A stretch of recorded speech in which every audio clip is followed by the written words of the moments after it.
نمایندگان رسانه‌های مستقل را در نشست سران وزارت‌های دفاع کشورهای عضو سازمان همکاری‌های شانگهای راه ندادند و بعد از انجام آن هم نشست مطبوعاتی با خبرنگاران برگزار نشد.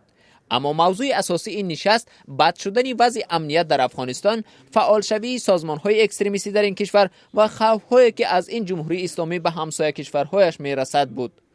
رسانه‌های روسی اظهارات سرگئی شویگو وزیر مدافع را پهن کردند که در آن گفته می‌شود روسیه برای تقویت حمایه مرزهای کشورهای عضو سازمان همکاری‌های شانگهای چاره اندیشید. روسیه از جمله وعده داد کمک‌های نظامی و تقدیم اسلحه و مهمات جنگی را به ارتش تاجیکستان ادامه می‌دهد.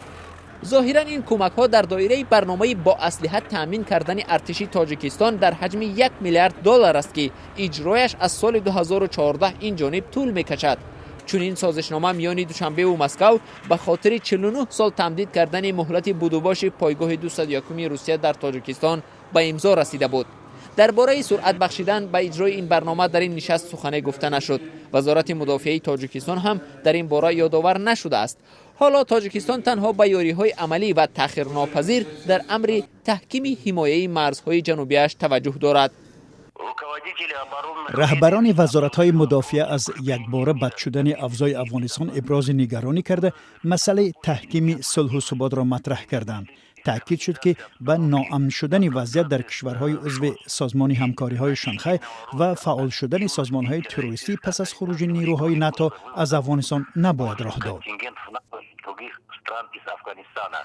با گفته وزارت مدافعه تاجیکستان در این نشست همچنان مسئله تبادل سریع اطلاع میان کشورها، تحلیل حالتهای بحرانی و اندیشیدن چاره‌های پیشگیری کننده در نسبت سازمان‌های اکستریمیستی بررسی شد.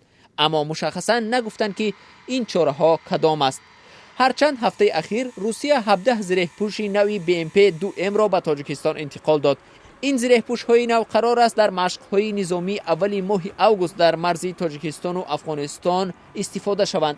با وجود آنی که طالبان وعده داد برای امنیت کشورهای همسایه خوف ایجاد نمی‌کند، در قسم از مرز افغانستان و تاجیکستان سلاح به دستان گروه انصارالله را جایگیر کرده است. انصارالله در تاجیکستان سازمان تروریستی شناخته شده، فعالیتش ممنوع است. این سازمان را تاجیکی زاده تاجیکستان محمد شریپوف راهبری می‌کند. انصارالله را سالهای 90 عصر گذشته زادگان تاجیکستان سازمان دادند و جنگیان آن زیر پیگرد قرار دارند. از این رو ظاهرا مرزهای جنوبی تاجیکستان در آینده نزدیک آرام نخواهند بود.